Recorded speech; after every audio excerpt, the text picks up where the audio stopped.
sais qu'il est de bon ton de dire que les économistes ne servent à rien. Et à une certaine époque, certains se sont étonnés du fait que les économistes n'aient pas été mis au pilori de la société en ayant permis qu'une crise comme celle que nous traversons ait pu avoir lieu. Mais pour être très rigoureux, ce qu'il faut voir, c'est que les économistes sont d'abord des gens qui analysent, essayent de comprendre les mécanismes économiques, essayent de comprendre comment tout ça fonctionne. Les économies, c'est des choses très compliquées. Alors, être économiste, même si ça peut être très varié, c'est faire un très beau métier, parce que ça cherche à comprendre comment évolue une société face à une rareté des ressources. Et ça, c'est un problème compliqué à résoudre. Alors, pour cela, qu'est-ce que va faire l'économiste? Il va essayer de tirer les leçons de l'histoire ou de ce qui s'est passé dans d'autres pays. Et il va essayer de prévoir, à partir de là, ce qui va se passer, si telle ou telle décision est prise. Mais l'économiste, il ne peut pas vraiment faire des expériences en laboratoire. C'est pas comme en chimie. Ça n'est pas non plus comme en physique, où il y a des lois immuables. Donc d'une part, il va essayer de construire des modèles, des maquettes, en utilisant des mathématiques un peu compliquées, pour simuler la réalité. Et d'autre part, il ne va pas pouvoir avoir des lois, comme en physique, facilement, parce que les comportements évoluent. On est en train de traiter de la matière humaine. Et les comportements humains, c'est compliqué, c'est varié, et surtout, ça évolue dans le temps. Alors, si j'essaye de définir le rôle d'un économiste, je dirais que le mot qui me vient à l'esprit, ça serait celui d'être un éclaireur. Un éclaireur, mais à la fois dans tous les sens du terme. Alors, au sens basique du terme, ça serait de dire l'éclaireur, c'est celui donc qui va éclairer ce qui ne se voit pas. Et là, je renverrai, il y a un célèbre texte d'un économiste du 19e siècle, Frédéric Bastiat, qui a écrit un texte qui s'appelle « Ce qu'on voit et ce qu'on ne voit pas ». Et montrant que souvent le grand public ou même les gouvernements ont tendance à s'intéresser à ce qui se voit, mais sans prendre en compte ce qui ne se voit pas. Et je dirais que le rôle des économistes, c'est justement d'insister sur ce qui ne se voit pas, parce que les effets non visibles sont souvent en sens inverse des effets visibles. Les économistes ont plein de rôles.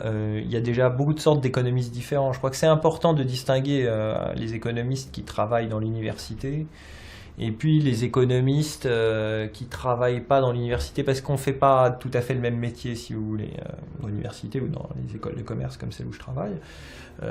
Vous êtes jugé essentiellement sur une production scientifique qui est publiée dans un petit nombre de revues, où les exigences de rigueur sont très très fortes. Donc en gros, vous vous concentrez sur des sujets que vous définissez vous-même, mais qui sont très étroits. Donc, j'ai pas écrit beaucoup d'articles, par exemple, sur la façon de réduire le chômage en Europe, par exemple. Vous voyez, donc, ça, on peut être sur des sujets beaucoup plus étroits, mais qui sont traités de manière extrêmement rigoureuse. Donc, ça, c'est ce que font en gros les économistes universitaires. Et puis, vous avez une autre classe d'économistes qui sont plus des intellectuels dans la cité, ou des économistes d'entreprise ou d'État, qui, eux, ont affaire à des questions qui sont beaucoup plus appliquées. Souvent, en travaillant en tant qu'économiste, je suis jalouse des sciences dures, parce que la grosse difficulté en économie, c'est que l'objet de la recherche bouge au cours du temps, il évolue, et en plus, les découvertes, entre guillemets, qu'on peut faire en économie ont une influence sur le système économique lui-même. Donc on court un peu toujours après son objectif de recherche, ce qui est très pénible. Et donc quelque chose peut être vrai à un moment donné, ne l'est plus tard.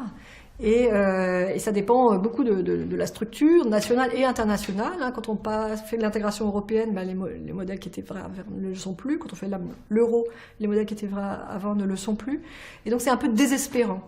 Alors que j'imagine que quand on fait une expérience qui consiste à laisser tomber une bille, eh bien ça, le résultat de cette expérience n'a pas varié depuis de nombreuses décennies. Donc c'est rassurant. Voilà. Donc est-ce que l'économie est une science? Sans doute pas. En tout cas, c'est une science molle, c'est évident. Pour moi, l'économie est une science, et je dirais pour deux raisons fondamentales. D'abord, pour une raison assez personnelle, et qui rejoint le premier professeur d'économie de l'histoire, qui était un Anglais qui s'appelait William Nassau Senior. Alors, Senior, ça ne veut pas dire qu'il était junior, c'était son nom. Et ce William Nassau Senior, qui n'est plus très connu, même s'il est le fondateur de The Economist, donc il est connu par une partie de sa production.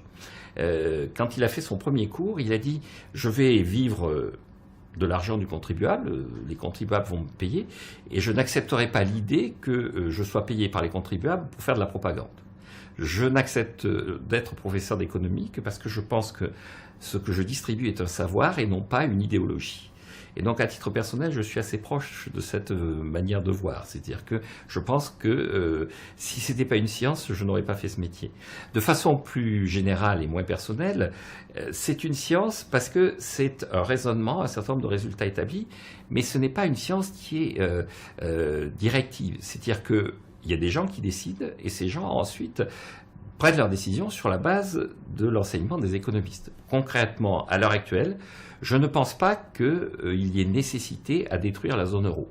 Aucune nécessité scientifique peut dire la zone euro est condamnée. En revanche, je comprends très bien qu'un certain nombre de dirigeants politiques, en Grèce, en Allemagne, aient envie de mettre un terme à l'existence de la zone euro pour des considérations politiques. À ce moment-là, si la zone euro disparaît, ça aura tel ou tel type de conséquences. Le rôle des économistes, ce n'est pas de dire il faut garder la zone euro ou il faut supprimer la zone euro, c'est de dire si vous voulez garder la zone euro, voilà ce qu'il faut faire.